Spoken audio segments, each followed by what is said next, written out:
மீடியாவிலேயே வந்து ரொம்ப கொடூரமான ஆட்கள். சீரியஸா நீங்க இந்த முக்தார் இந்த கேட்டகரிலாம் ரொம்ப கொடூரமான ஆட்கள்.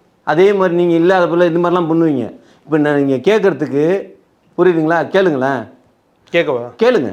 சரி, நீங்க வந்து கட்சியில் உறுப்பினர் இருக்கீங்கன்னா உறுப்பினர் அட்டையை காமிங்க. உறுப்பினர் அட்டையை காமிங்க. உறுப்பினர் அட்டை காட்டணும். காட்டலைன்னா என்ன பண்ணுவீங்க?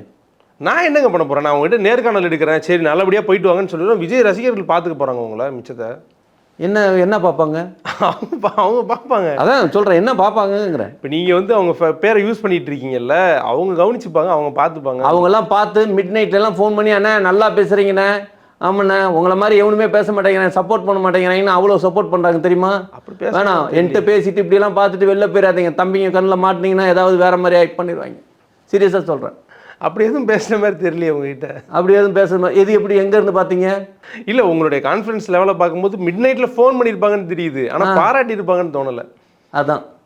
அப்போ நீங்கள் புரியுதா?